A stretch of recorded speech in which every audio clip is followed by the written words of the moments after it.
Friends, welcome to Vikas classes. हम practice कर रहे हैं प्रॉफिट लॉस के कुछ क्वेश्चंस की। प्रीवियस वीडियो में हमने 6 नंबर तक के क्वेश्चंस की प्रैक्टिस की थी। आज उसी को कंटिन्यू करते हैं। So let's begin. यहाँ दिया है, यदि विक्रय मूल्य 3 गुना हो जाता है तो लाभ 6 गुना हो जाता है, तो प्रारंभिक लाभ प्रतिशत ज्ञात कीजिए। इस तरह के सवाल को टैकल करने के लिए हम ये मानते हैं जितना विक्रय मूल्य बढ़ाएंगे उतना ही लाभ बढ़ेगा। क्या लिख देते हैं,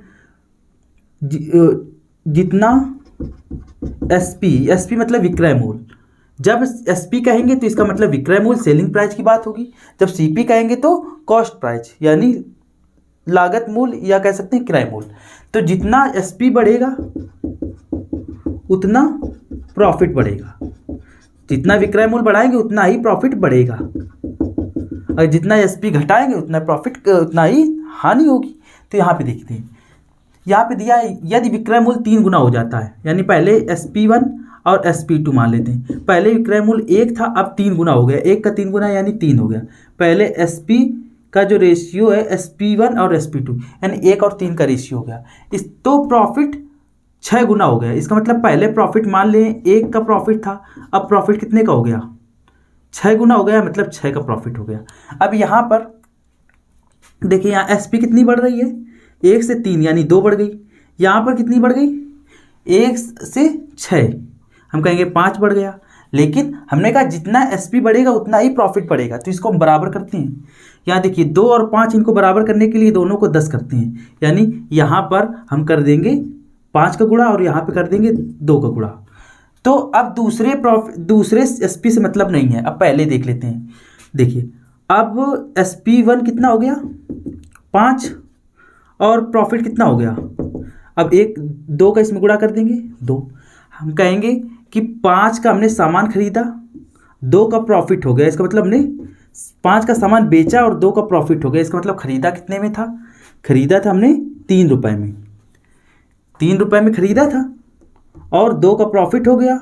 3 रुपये में खरीदा था, 2 का प्रॉफिट, इसका मतलब 5 रुपये में बेचा।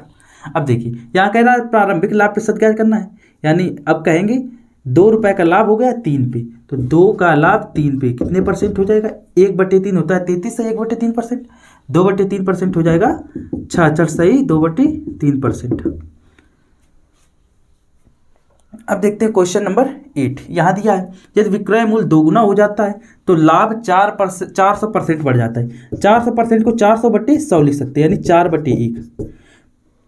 अब बढ़ जाता है मतलब एक से कितना हो जाता है, 4 बढ़ेगा यानी 5 बन जाएगा। तो यहाँ देखते हैं, यहाँ लिखेंगे SP1/SP2। विक्रय मूल्य 2 गुना हो गया है, 1 से हो गया 2। लाभ कितने का बढ़ गया, लाभ बढ़ गया 400%, यानी लाभ पहले 1 का था, अब कितना हो गया, 4 बढ़ गया, मतलब 4 जुड़ गया। तो 1 और 4 कितना हो गया, 5, इतना हो गया। अब यहाँ पर देखते हैं इसमें कितने का अंतर, इसमें 1 का अंतर, इसमें 4 का अंतर। दोनों को बराबर करेंगे, यहाँ 4 है तो इसको 4 बना लेंगे। तो हम सीधे इसका यहाँ गुणा कर देते हैं। 4 SP1 कितना हो गया 4, प्रॉफिट कितना हो गया 1 ही रहेगा। हम कहेंगे 4 का सामान बेचने पर 1 का फ़ायदा हो गया। तो हमने खरीदा कितने में था, खरीदा था हमने सामान 3 रुपये में, 3 पे खरीदा है, 1 का फ़ायदा, इसका मतलब बेचेंगे 4 में। अब हमें कह रहा है कि लाभ प्रतिशत ज्ञात करना है, तो लाभ कितने का हुआ, 1 का, कितने पर, सीपी पर हमेशा लाभ कैलकुलेट करते हैं 3 × 100%। 1/3 की फ्रैक्शन वैल्यू होती है 33 सही 1/3%। तो ये आ गया लाभ प्रतिशत। अब लेते हैं क्वेश्चन 9। यहाँ दिया है अगर विक्रय मूल्य 3/4 हो जाता है तो हानि 3 गुना हो जाता है, तो परसेंटेज हानि का पता लगाइए। तो यहाँ पर देखिए विक्रय मूल्य 3/4 हो रहा है, 3/4 का मतलब कम हो रहा है। तो जब जितना विक्रय मूल्य घटेगा उतनी हानि बढ़ेगी। इस कॉन्सेप्ट को ध्यान रखना है।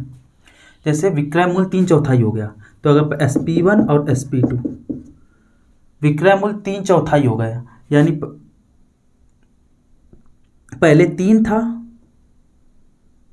विक्रय मूल्य 3/4 होने का मतलब है पहले था 4, अब कितना हो गया 3, घट गया। 3/4 होने का मतलब पहले 4 था, अब हो गया है 3, घट गया है। और यहाँ पर हानि जो है लॉस L1 L2 मान लेते हैं। जो लॉस है वो 3 गुना हो जाता है, मतलब पहले 1 का लॉस था, अब 3 का लॉस हो गया। तो यहाँ पर देखते हैं कितने का अंतर है। यहाँ पर अंतर है 1 का, यहाँ पे अंतर है 2 का। तो हम अंतर को बराबर करते हैं, यानी यहाँ पर कर लेते हैं 2 को गुणा, तो ये अंतर बराबर हो जाएगा। तो SP1 कितना हो जाएगा, 4 दूना 8, SP1 हो जाएगा 8। और लॉस कितने का हो जाएगा, 1 का। अगर 8 की चीज़, अगर 8 रुपए की वस्तु कोई बेची है, 1 की हानि हो गई। इसका मतलब हमने खरीदा कितने में था, खरीदा था 9 रुपए में, ज़्यादा रुपए में खरीदा था, कम में बेचेंगे। 1 कम में बेचा है, इस वजह से 8 में बेचा है, तो हमको हानि हो गई। अब हमें निकालना क्या है, हानि प्रतिशत। तो हानि प्रतिशत क्या होता है, हानि कितने की, 1 की, बटे क्रय मूल्य बटे 9 गुणे 100, तो ये हो जाएगा 11 से 1 बटे 9%।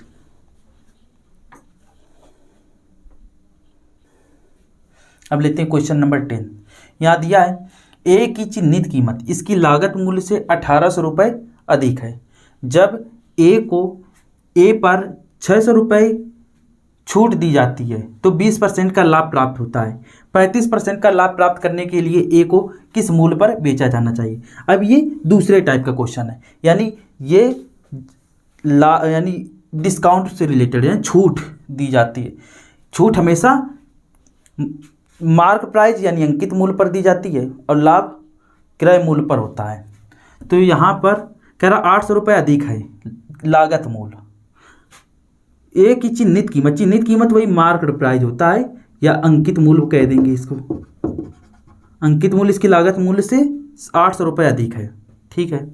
तो मान लिया क्रय मूल्य है 100 रुपया और जो मार्क प्राइस है यानी अंकित मूल्य 800 रुपये अधिक है, यानी इनके बीच का जो गैप है वो 1800 रुपये अधिक है, 1800 रुपये अधिक है, ठीक है। एक पर अगर छूट 600 रुपये, छूट 600 रुपये है, हमेशा मार्क प्राइस पर छूट देंगे।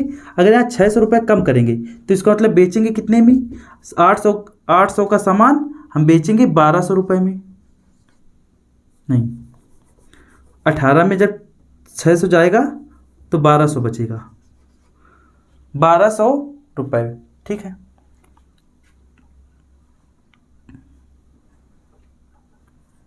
अब हम कहेंगे 1200 रुपये बेचने पर 20% का लाभ प्राप्त हो रहा, 20% का लाभ प्राप्त हो रहा, ठीक है। 600 रुपये की छूट दी, 1200 का लाभ हो गया, तो हम कहेंगे 20% की वैल्यू 1200 है।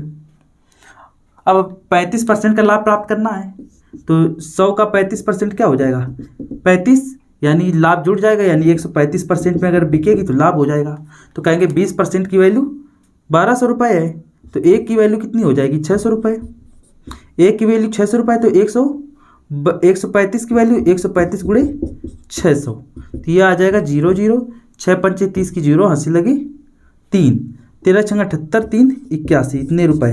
अगर इतने रुपए पर बेचेंगे तो हमें 35% का लाभ प्राप्त हो जाएगा।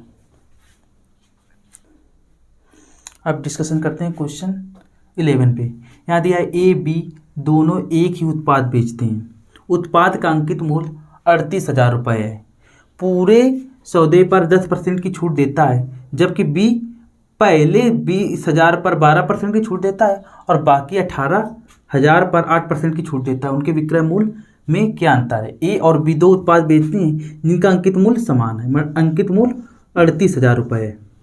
तो एक बार क्या किया, इन्होंने पूरे सौदे पर 10% की छूट दे दी, 10% की छूट दे दी, तो बिकेगा कितने में, 10, इसका 10% हो जाएगा 38,000 का 10% 3800 हो जाएगा, यानी 3800, 10% 3800 हो जाएगा, मतलब 3800 की छूट दिया।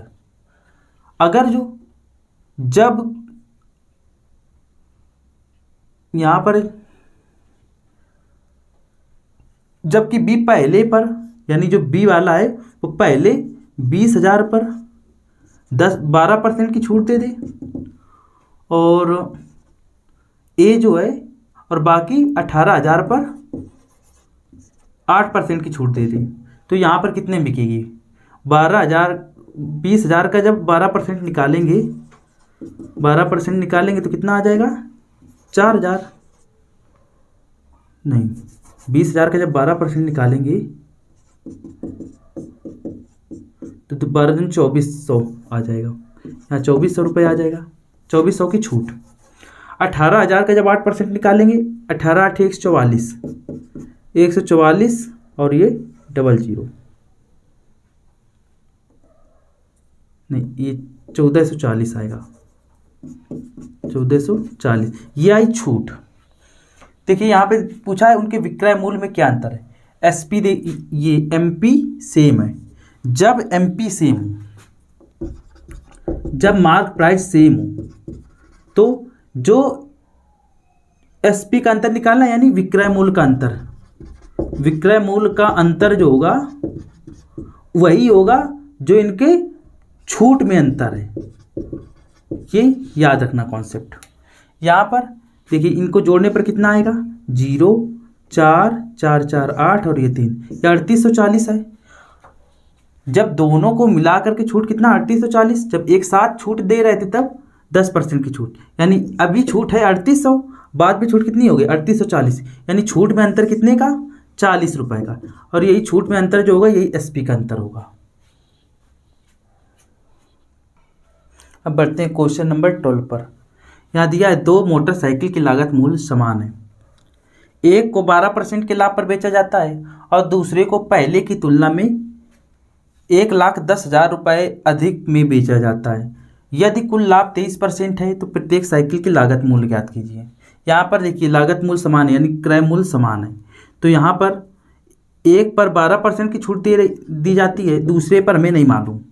लेकिन यहाँ पे कह रहा है यदि कुल लाभ 23% का हो रहा, पहले पर 12% का लाभ हुआ, दूसरे पर मालूम नहीं, दूसरे पर नहीं मालूम, और ओवरऑल कितना लाभ हुआ 23%।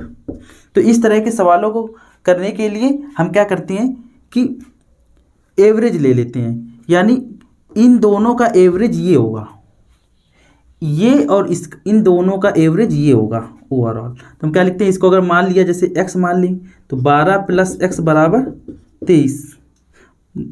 ये एवरेज क्या होता है, इन दोनों को जोड़ के 2 से भाग दे दो बराबर 23। तो यहाँ 12 + x बराबर 46 हो जाएगा, यानी x बराबर हो जाएगा 34। तो हम कहेंगे दूसरे पर 34% का लाभ हुआ। इस तरह से अब इसको यहाँ पर कह रहा है दूसरे को पहले की तुलना में 11,000 रुपये अधिक पर बेचा गया। जैसे कि इसको 12% पर बेचा गया, इसको भी 12% पर बेचा जाता तो ना लाभ होता ना हानि होता। लेकिन ये क्यों ज़्यादा है, क्योंकि इसका देखिए ये 22 ज़्यादा है, 22% ज़्यादा है। अब इसी वजह से ये 22% ज़्यादा है, इसी वजह से इसका ये 11, इसका जो 22% है वो 1,10,000 रुपये ज़्यादा है। तो हम कहेंगे 22% की वैल्यू 1,10,000 है। तो 1% की वैल्यू निकाल लेंगे। 1% की वैल्यू कितनी हो जाएगी, 22 पंचे 110, 5,000 रुपये। हमें निकालना है वस्तु का प्रत्येक साइकिल का लागत मूल्य समान था, तो लागत मूल्य वही किराया मूल्य होता है, 100% हमेशा किराया मूल्य होता है। तो 100% की वैल्यू निकालेंगे। 100% की वैल्यू हो जाएगी 1 2 3 4 5, यानी 5 लाख रुपए हो जाएगी। इतने रुपए प्रत्येक साइकिल का लागत मूल्य आ गया। बढ़ते हैं नेक्स्ट क्वेश्चन, क्वेश्चन नंबर 13 पर। यहाँ दिया है 2 साइकिल की लागत मूल्य समान है। एक को 20% के लाभ पर बेचा जाता है और दूसरे को पहले की तुलना में 4,000 रुपये अधिक पर बेचा जाता है। कुल लाभ 25% है, तो प्रत्येक साइकिल की लागत मूल्य क्या है। यहाँ पर एक साइकिल को 20% के लाभ पर बेचा जाता है, दूसरी का पता नहीं, लेकिन ओवरऑल कितना, कुल मिला के 25% का लाभ पर बेचा जाता है। तो इसको भी उसी मेथड से करेंगे। इस दूसरे साइकिल को मान लेंगे x रुपये पर बेचा जाता है, इनका एवरेज ये होगा। तो कहेंगे 20 + x बटे 2 बराबर 25। 25 दूनी 50, 20 घटाएंगे तो इसकी वैल्यू कितनी आ गई 30। तो हम कहेंगे अगर इसको 30% के लाभ पर बेच दिया जाए तो ना तो लाभ होगा ना तो हानि। लेकिन ये 30% ना बेच 20% पर अगर इसको बेच देते, इसको भी 20% पर बेच देते, इसको 20% पर बेच देते, तो ओवरऑल 20% का प्रॉफिट होता। लेकिन यहाँ पर क्या 30% ज़्यादा पर मतलब 10% ज़्यादा पर बेचा गया, इसको लिख सकते हैं 20% + 10%। अब यही 10% की जो वैल्यू है वो 4,000 रुपये अधिक है, यानी इसी 10% ने 4,000 रुपये बढ़ाए हैं। तो हम कहेंगे 10% की वैल्यू 4,000 रुपये है, तो 1% की वैल्यू कितनी हो जाएगी, 10% की वैल्यू 4,000, 1% की वैल्यू 400 रुपये।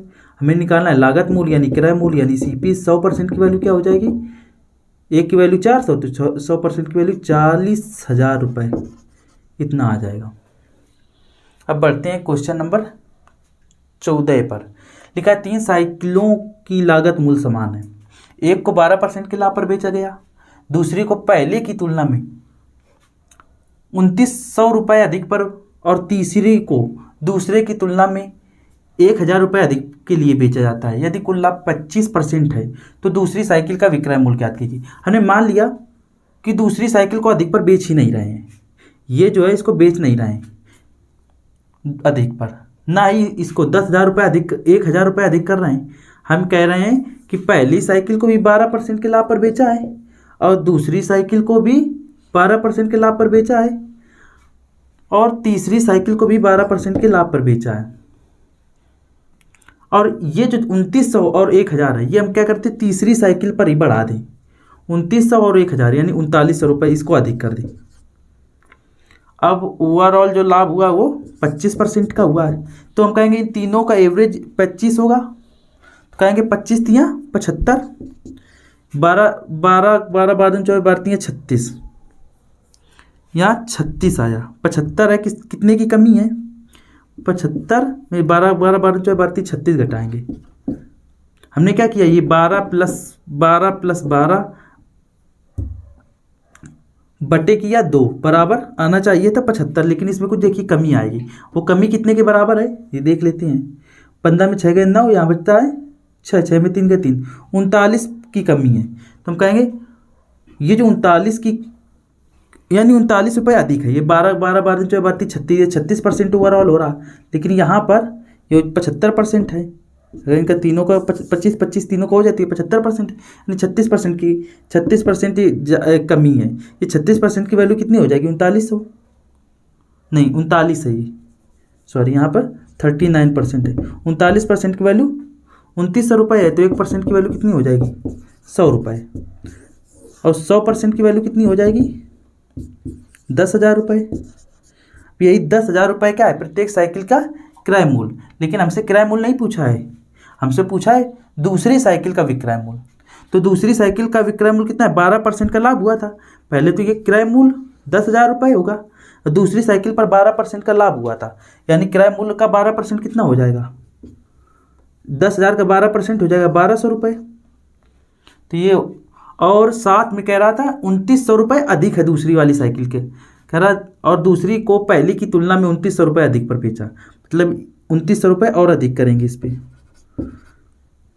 तो ये 10,000 और 1,200 ये हो जाएगा 11,200 प्लस 29,000 और जोड़ देंगे। जैसे 29,000 जोड़ेंगे तो ये आएगा 0 0 2 9 1 10 की 0 2 1 4, इतना ही आएगा। 11,200 हो गया, 1 1 2 10,000 और 1,000, 9 1 10 की 0 2 1 3 1 4, इतने रुपए आ गया। यहाँ 10,000 प्लस 1200, तो ये हो जाएगा 11,200 प्लस 2900 और, तो 11,200 में जब 2900 जोड़ेंगे तो ये आ जाएगा 0 0 9 2 11 की 1 हासिल लगा 1 2 1 3 1 4 4100 रुपये दूसरी साइकिल का विक्रय मूल्य आ जाएगा, यानी दूसरी साइकिल का विक्रय मूल्य SP2 कह सकते हैं। तो इस तरह से हमने आज 14 नंबर तक के क्वेश्चन पर की प्रैक्टिस की। नेक्स्ट वीडियो में हम दूसरे टाइप के क्वेश्चन डिस्कस करेंगे। That's all for today. Thank you.